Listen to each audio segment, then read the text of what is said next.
We had Coach Johnson on yesterday, and I gotta ask Coach before we bring Coach Wannstedt up, what it was like those rivalry games between, because everyone knows we're based in Philly, what those rivalry games were like. And if I'm not mistaken, in '86, I brought this up with Jimmy, and I think Coach will verify this. They brought Buddy Ryan down, and he was in the coaching room with us, and he was talking to all of us. He was going over the 46 and Dave and Butch and all these guys. He come out there. I got pictures. I post them on the internet of Buddy being at our practices. How in the hell did that get to being like those great rivalry games? Let's bring in the former DC and head coach of the Miami Dolphins and also the Chicago Bears, our good friend Coach Wannstedt. Coach, how did it get to where it got? When you guys had friends, I'm like, it was Buddy's first year. He was the head coach of the Eagles, and you guys had him at our practice, if you remember right. And he was going around talking to our defense. He was talking to Jerome and myself, and it was really kind of cool and how the whole relationship. Then years later, I see you guys are tooth and nail going back and forth at one another. Quite a dynamic. Well, you know what happened? I got two stories with that. Okay. So when Buddy came down to really work out Jerome, who they ended up drafting, when he had called and set it up with Jimmy, at that time, he was coming from the Bears and the 46 defense, and we were really intrigued by it. And I remember talking to Jimmy and saying, say something to Buddy because we'd really like to get in on chalkboard, coach, and talk about it. So Buddy spent some time a lot of time with us, and we put in the 46 defense that spring. But we never really had the guts, and we worked on it, and every week, we'd say, well, is this the week? No, let's save it. So then we're playing Nebraska in the Orange Bowl. This would have been, and we just kept it going, Dan. You were gone. It was the last year we were at Miami. And we're playing Nebraska in the Orange Bowl. They had Turner Gill and company, really good team. And we were like 3 in the country. They were 4, whatever. This was the year the last year it was the last game that I coached at the University of Miami. So we said, you know what, the hell with this. The Bears coming up. And I remember we lined up and we started bringing the Bear defense. In Nebraska, it was the old I formation, and they're going hard play action pass to the tight end side. And we were in a Bear double eagle look, and Rod Carter was coming off the edge. He was our will linebacker. We had him standing on the line of scrimmage. And I remember it like yesterday. No sooner did Turner Gill put that ball in on a play fake, Rod was hitting him in the back of the head. And it was just one bang after another. Bang, bang. And we had never really showed it in the game or did much with it. And we just unleashed this thing. I think it ended up 31-3. I think they had 5 first downs the whole game. But, it was so now, okay, I'll fast forward. So now we are at the Cowboys, and it's our first year. And we can't stop anybody. We can't make a first down. We're getting our brains beat in, and we're getting ready to play the Eagles. And Buddy's the head coach of the Eagles. And he comes out in the paper that week and he says, well, Jimmy Johnson's going to find out that there's no East Carolinas in the NFL. Okay, now wait. So Tony Wise is only Tony Wise can say it. He says we're sitting in the staff room and Jimmy reads this and, you can just see the smoke coming out of his ears. And before Jimmy says anything, Tony says, and Tony could do this. He says, hey, Jimmy, Buddy Ryan's totally wrong. There is East Carolina in the NFL. We're the East Carolina. God.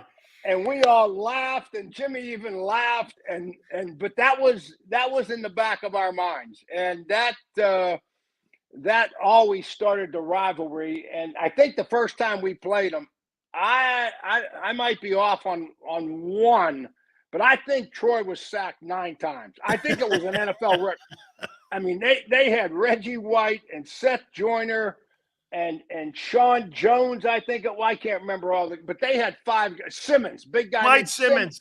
Clyde Simmons. Oh God, that defense was it was off the chart, and they were coming with that 46 and bringing.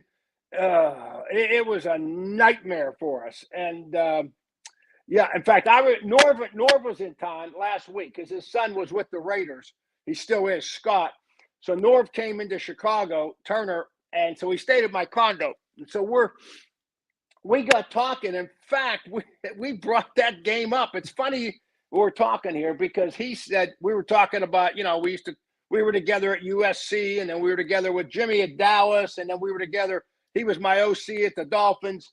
So we've caught a lot of plays together and exchanged ideas and still do it. The same thing.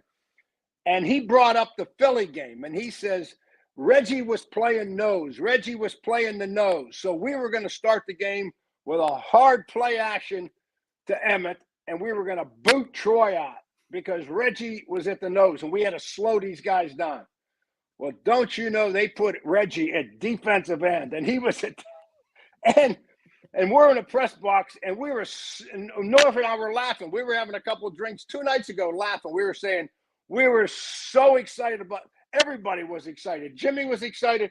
Troy was excited. Norv was excited. I'm coaching defense, and I'm sitting in the press box saying, I can't wait for this first play. We're going to boot him out. We're going to hit Jay Novacek across the field, our tight end, right? It's going to be a big gainer, and here we go. We're on our way. Well, Reggie White is at defensive end, and we go for this play fake, and he doesn't even look at Emmett. He just runs up the field, and Troy fakes it and turns his back to roll out, and Reggie hits him so hard. I mean, it's helmet one way, the ball the other. It's a mess. That's how the game started. And I looked over at Norv, and Norv looked at me, and his eyes got this big. But oh boy, it was tough. It was a physical game. And they were, and that whole division was so physical. I mean, the Giants with Lawrence Taylor and those guys, I mean, they were second to none. And Washington with their crew, Dexter Manley and them, it was brutal. But I'll tell you, those Philadelphia teams with Buddy and Reggie and those guys, that was a sight to be seen, boy. I'll tell you something, Coach, that Coach Johnson kind of hinted at that I had never known. And I know that, you guys – It's like the Miami Cowboy Mafia, you guys, you and Butch and all them dudes. He came out yesterday and said, yeah, there was a plan for me to become the head football coach of the Philadelphia Eagles. And I had, there was a plan, and Norman and I kind of talked about it a little bit, that it would be a future deal for me. And he was actually offered the Eagle job before Buddy was offered it. Yeah, well, he, obviously we weren't losing any games at Miami, and with Bremen being a Miami guy and the Orange Bowl and everything associated with it, there was a relationship there. Absolutely. Yeah, I mean, it was quite intriguing, Coach. The Eagles and the Cowboys this weekend. I look at the Cowboys and I look at their offense versus the Philadelphia defense. A lot of pressure they like to bring. Tell me who Sean Desai is.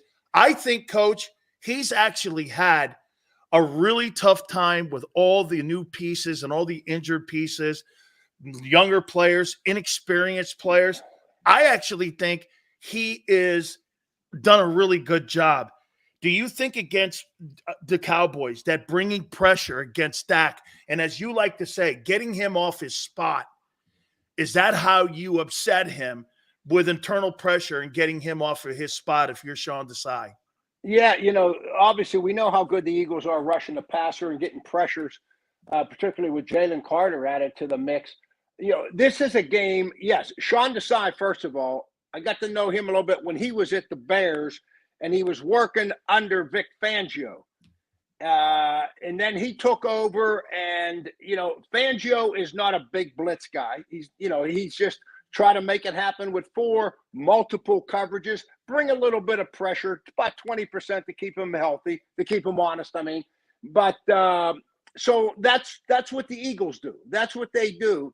and they play several different coverages. I mean, if you make a threat to run the ball, they like to stop the run, kind of like we did, Dan, with our front seven, and keep those safeties in split safeties, quarters, halves back there. Very seldom did we want to bring the safety up and get into a 3 deep unless we really had to. And that's kind of the philosophy of the Eagles. The Eagles will mix in some man. I would look for, the one thing that happened in the last game with Dak is he made plays on his feet. And that was something that we hadn't seen much, So, their running game, they're going to run. And Tony Pollard, he can make some plays. He's a big player. He's still coming off that knee. And you know this, Danny, from going through it all. I mean, it takes guys sometimes 2 years before they get back to full speed. So their running game isn't. The other thing that the Cowboys are doing, they're playing CD Lamb. They moved him around a little bit more, but they also got him when he's not moving. They're playing him at X receiver now. They always kind of had him in the slot, and now they got him out there in that Michael Irvin position at X receiver. And most teams, when you put 3 to one side, even 4, they got to overshift their defense, which really, if you think about it, it gives that X receiver a lot of one-on-one situations. So now he's got a chance to beat the corner, or at least be in a one-on-one situation. So they've made a few adjustments with personnel, moving them around. But yeah, I would disguise coverages. The Eagles will get good enough pressure with them. I wouldn't pressure unless I had to a lot, just enough to keep them honest. And, and see how it unfolds. I mean, see how your offense does against this Dallas defense. I mean, that's probably going to be the storyline there. And I would look for the Cowboys, as great a player as A.J. Brown is. I wouldn't be surprised if Dan Quinn, the defensive coordinator, if he doesn't match up Gilmore, their best corner, Dallas's best corner, if he doesn't line up on A.J. Brown. Because Gilmore, I was at Buffalo when we drafted him. He's a big, physical, tough guy. And obviously A.J. Brown is the same. So from a physical standpoint, that probably gives, with Diggs being out of the lineup at Dallas, that probably gives them the best chance from a physical standpoint and from an experience standpoint against Diggs. But I wouldn't be surprised if you see that. And then the rest of it, Parsons is having a good year, for Dallas, but he's got 6 sacks. I mean, they move him around. Sometimes you can move guys around too much, Dan, but against that Philadelphia offensive line, I don't know where you're going to put them and think that it's going to be an easy day, because they're really good. Coach, you bring a great point up, because to me, I think you got to play A.J. Brown like Aeneas Williams played Michael Irvin. You got to have a physical guy on him so that you can have pitch and throw with Jalen when you're talking about a guy running a slant. So to me, like you said, I mean, lining these guys up off the ball like that, to me, can become an issue. But, Coach, you also said something else. And, I couldn't get Jimmy to say this. But the one thing I look at the Cowboys, I mean, they get run off the field and dominated by the Cardinals. They were beat up by the 49ers. The one thing in the last 25 years, Coach, that has not been really addressed since you guys were there has been the fact that when you guys built your football team, you looked for physically fast, didn't matter how tall they were, didn't matter you looked for speed and guys who were physical ball players. I look at the Cowboys, they almost look like a finesse team to me. Micah Parsons is not a dominant football player like Charles Haley was. Haley may have been 254, Coach, but you couldn't run at him. And he was a dominant guy at getting to the quarterback, and he was physical. I just think when I watch Arizona and the 49ers beat them up, you're going against a bully.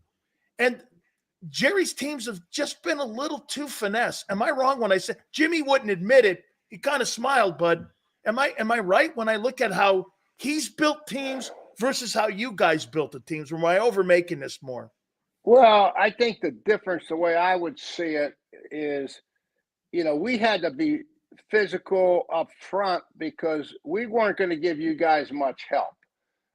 In other words, we were 4 down, and we were a lot like the Eagles were. I mean, we were a lot like the 49ers were, a lot like the Jets were. That's kind of what the defenses that mimic what we did. I mean, they're going to make you or break you with those front 4 guys. So where the Cowboys, it's pressure. It's guys up in there. They're coming. They're walking up. They're coming from everywhere, and it helps those defensive linemen, in my opinion. If you're a big pressure team, all the pressure falls on the back end guys. The way we run it, the pressure fell on you guys, Dan, on the defensive line. So I think philosophy-wise is what makes a little bit of difference there, because they're coming. They're coming, so everybody's lined up in gaps, and they're on the shoulder here, and everybody's going to be one-on-one. You're not going to have to beat many double teams and stuff like that when you're blitzing. Everybody's one-on-one across the board. Where in our scheme, and the Eagles scheme, and the Jets scheme, it's not that way. These guys up front, you better be tough, agile, and be a playmaker, or you won't survive. Coach, two last questions here for you. When you look at Jalen Hurts and how he's come and where he's come from in the last 2 years, I mean, it's seemingly, I ask this question every time I get you on. How surprised are you that he's developing, not just from a quarterback that was more of a dual threat guy, to now where, Coach, he's on pace. Last year he threw the ball 435 times. He's on pace this year to throw it for over 600 times. They feel comfortable. Now, the numbers and the interceptions and turnovers are higher because there's a higher volume of turnover plays when you throw the football. I think that's just common sense. But have you been surprised at the way he's developed into a guy like Russell Wilson was early in his career in Seattle? Well, there's a part of you that would say yes, but when you really look into what Jalen Hurts is about as a person, I say no. I mean, this guy stayed at Alabama when he wasn't going to be the starter and just worked on his passing skills so he could improve. I mean, that's so in today's world, guys going to transfer. If you're pulled out of a game early in college football, now you transfer. Get in the transfer portal, you're gone. So Jalen Hurts, I don't care what business you're in. And I think I said this last time on your show, Danny. You hire Jalen Hurts, he's going to make your company, your business, your team better. This guy has intangibles that are so good. I personally, and I don't know a darn thing about, he doesn't look healthy to me running the ball. He's got a bone bruise. Oh, okay. Well, I don't know, but I'm watching him compared to last year. Last year, he carried the ball about 8 or 10 times a game. And when he turned the field up and he kept the ball, you better get him on the ground, where I'm not seeing that now, and I think that affects him rolling out and scrambling too. So the guy's playing hurt and he's playing through it. Hopefully he gets back healthy and gets back to his form. But he's got the intangibles are off the chart. That's why the guy's improved so much. Final question for you, Coach. If you were the head football coach of an NFL football team, which you've been twice, would you want Dak Prescott as your signal caller? Yes, I would not have a problem with Dak. I really wouldn't. Because, it's like, who are you going to get? Tom Brady? At Miami, all the years I had Jay Fiedler, and, we averaged 10 wins a year, 10 and a half wins a year my 4 years. And everybody wanted to replace Jay Fiedler, and I said, great. Someone walked Peyton Manning in that door, and I'm all in. But who are you going to replace him with, and who's going to be better? That's what's so unfair about Dak. You say, oh, we want to get rid of Dak. Great. If you're going to bring in Patrick Mahomes and swap him out for Dak, I'm all in, okay? But don't tell me you're going to get rid of Dak and you're going to go in a draft and you're going to try and keep your fingers crossed that you hit on one of these young kids. I mean, I'm probably not giving you a defined answer, but that's how I feel about Dak.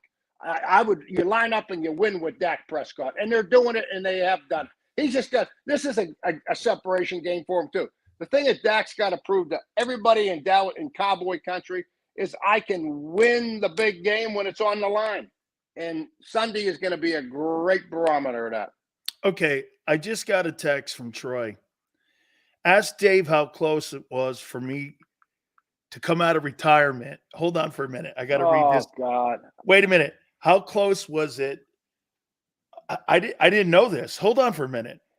Yeah. How close? I know how the close story. It was for me coming out of retirement and quarterbacking the Dolphins.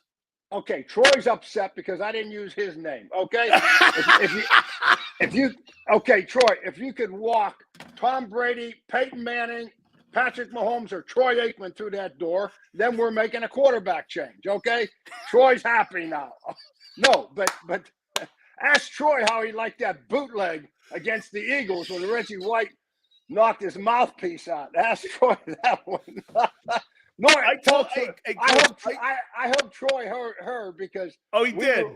Because we were taught. Norv and I were sitting in my condo here in Chicago having some wine, and we were laughing about that story because we were so excited how that game was going to start. But no, Troy. In all honesty, when Norv was running the offense for us in Miami, we made a phone call to Troy. You know, you're always trying to get better at every position, and we had a heck. I mean, Dan, we led the league in rushing with Ricky Williams. We had a top 5 defense. We had a Pro Bowl kicker, Linda Mari, and we just won a ton of games there, Coach. We couldn't just get over that hump, you know. And didn't you win like 54 games there or some shit like that? I don't know. It was a great record. Yeah, a little over 10 a year, I think, something in 4 years. But anyway, put that aside. So Norv got a hold of Troy, and we were talking about Troy. I remember sitting in the staff room. There was Norv, us, and we were talking to I think Lee Steinberg was his agent at the time, Lee, and we were having a conversation. And you know, and Troy's back. I mean, it was all about just physically could he strap it on and go again? You know, but no, we would have loved to have Troy and. So Troy, if I had Dak Prescott and you walked through the door, I'd take Troy Aikman. Here, Troy's happy now. Hey, wait a minute. So I told Troy that I was getting you and Jimmy on these last 2 days, and so I wanted to make sure that Coach Johnson heard this. So I started the interview out yesterday, and I reminded him. I go, "Do you remember when you took me to dinner with Crawford Kerr?"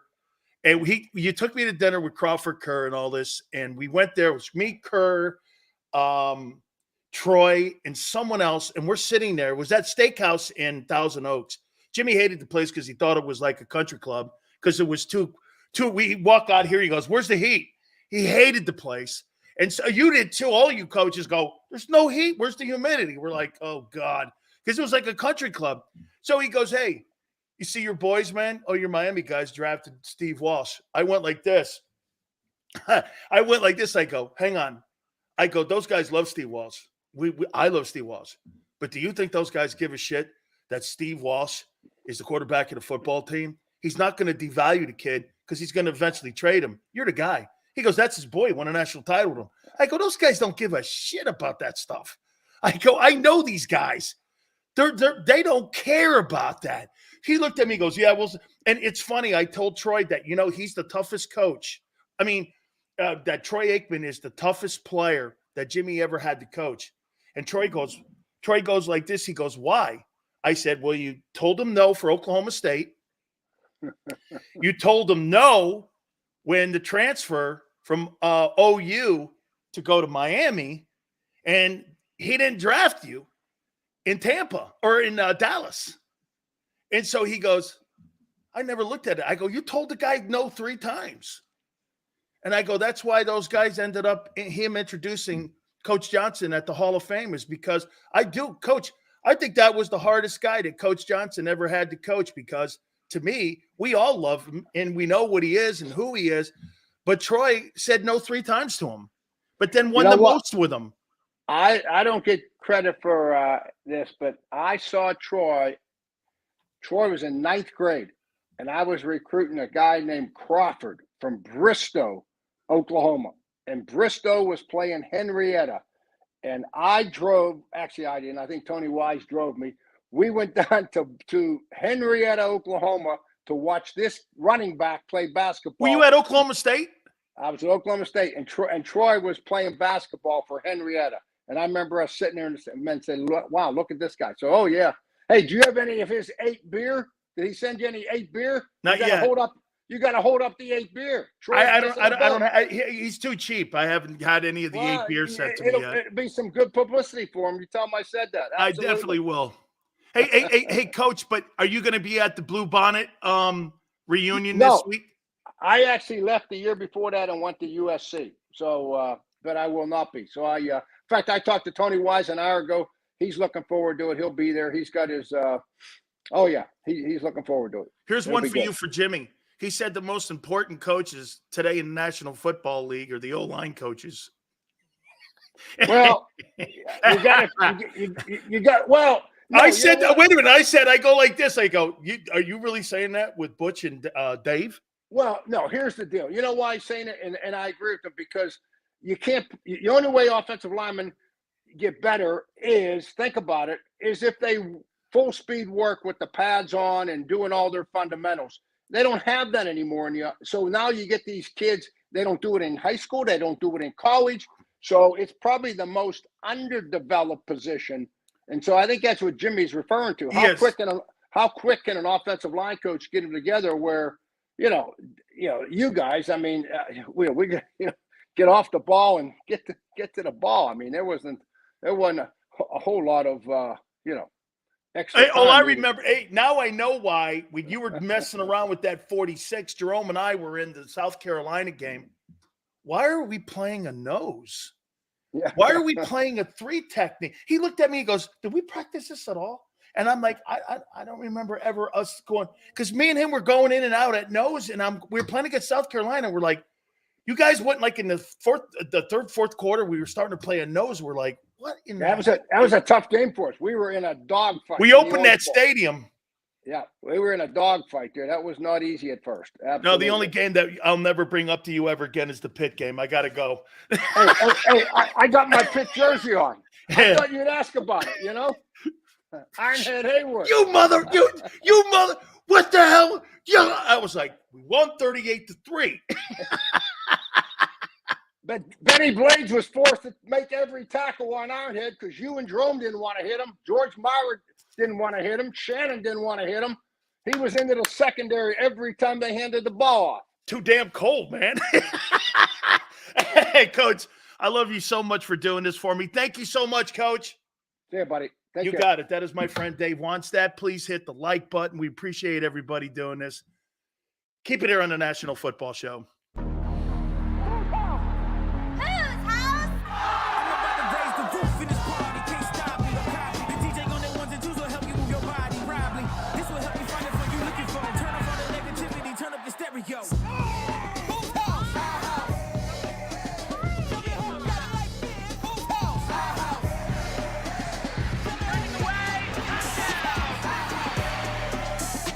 Football and Hooters, the perfect